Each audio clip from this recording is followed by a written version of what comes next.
ये एनिमेशन हमारा नहीं है, हमने इसे सिर्फ एक्सप्लेन किया, वो है एंटरटेनमेंट पर्पस के लिए, इसलिए इसी कृपया कॉपीराइट से दूर रखें। पार्ट 15 की शुरुआत में हम लू को देखते हैं जो खुद से कह रहा था इसने मेरे सभी इनिशियल स्टेप्स देख लिए लेकिन ये खुद को कमज़ोर कह रहा है। फिर शूफान उससे कहता है कि मैंने तुम्हारे सिर्फ इनिशियल स्टेप्स देखे हैं, क्या तुम मुझे और एक बार ये टेक्निक करके दिखा सकते हो?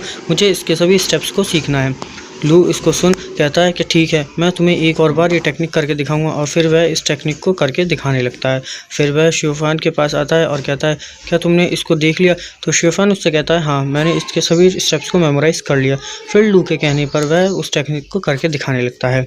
तभी रोयान सोचने लगती है कि इसने ये इतनी जल्दी कैसे सीख लिया, ये तो हमारी फैमिली की सबसे एडवांस टेक्निकों में से एक है। इस टेक्निक को मास्टर करने के लिए कम से कम किसी भी इंसान को 7 से 8 महीने चाहिए। फिर हम लू को देखते हैं जो कहता था कि अब मुझे कोई मत रोको, मैं इसे मार दूंगा। यही सुन लू भी शियोफैन के पास जा जाता है। वह शियोफैन कहता है क्या मेरा ठीक था? जिसको देख रोयान हैरान थी। वह कहती है कि इस टेक्निक को सीखने के लिए किसी भी पर्सन को मास्टर लेवल पर होना चाहिए, क्या ये अब एक मास्टर लेवल पर आ चुका है? फिर वह शियोफैन से पूछती है कि कहीं तुमने इस टेक्निक को करने में अपनी सारी स्पिरिचुअल एनर्जी का तो इस्तेमाल नहीं कर दिया? जिस पर शियोफैन मना करता है। तो वह उससे कहती है कि अगर तुमने कभी अपनी सारी स्पिरिचुअल एनर्जी यूज़ कर ली तो ये तुम्हारे लिए बहुत ही ज़्यादा खतरनाक हो सकता है। फिर वह उससे यह पूछने लगती है कि तुम जब अपनी स्पिरिचुअल एनर्जी का यूज़ करते हो तो तुम्हें कुछ अजीब सा फील होता है? तो वह कहता है, उन सभी को बताता है मुझे ऐसा कुछ भी फील नहीं होता, जिसको सुन रोयान को बहुत अजीब लगता है। फिर वह उससे कहती है कि ठीक है। फिर शियोफैन उससे कहता है कि मैंने ये ठीक किया?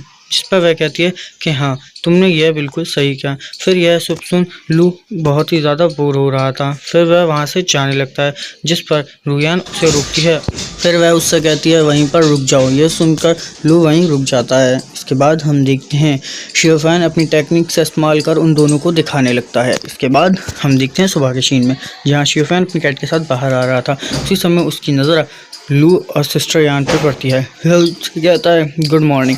तो सिस्टर यान उससे कहती हैं कि क्या तुमने अपनी टेक्निक से प्रैक्टिस की? तो वह कहता है मैंने अब तक उन पर मास्टरी हासिल कर लिया है। जिसे सुनकर ही लू उससे कहता है कि अब तुम्हें उनकी टेक्निक्स का एक बार और इस्तेमाल करना चाहिए। दरअसल लू को वह अपने साथ जंगल ले जाना चाहता था। वह उनसे कहता है क्यों? तो जिस पर लू से बताता है कि तो वह जंगल तुम्हारी प्रैक्टिस के लिए बहुत ज़्यादा अच्छा रहेगा और मैं और सिस्टर रोयान भी तुम्हारे साथ उस जंगल में जाएंगे और तुम्हारी पूरी हेल्प करेंगे। जिस पर लू मान जाता है और शियोफैन भी उसके साथ जाने के लिए तैयार हो जाता है। इसके बाद हम उस जगह को देखते हैं जहाँ पर वह लोग जाने वाले थे। हम देखते हैं कि सिस्टर रोयान, लू, शियोफैन और उसकी कैट वह चारों वहाँ पर आ गए थे। जिसके बाद लू उन सबसे कहने लगता है कि ये जंगल तो मेरे लिए एकदम फैमिलियर है, इसलिए तुम दोनों मेरे पीछे पीछे चलो। मैं तुम दोनों से वादा करता हूँ तुम दोनों को कुछ भी नहीं होने दूंगा। जिसके बाद वह थोड़ा सा ही आगे जाता है और एक गड्ढे में गिर जाता है।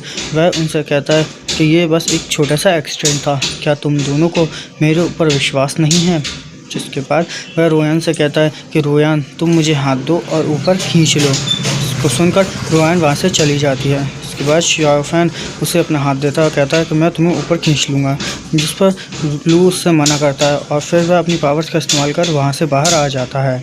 वह कहता है कि देखा मैं कैसे बाहर आ गया?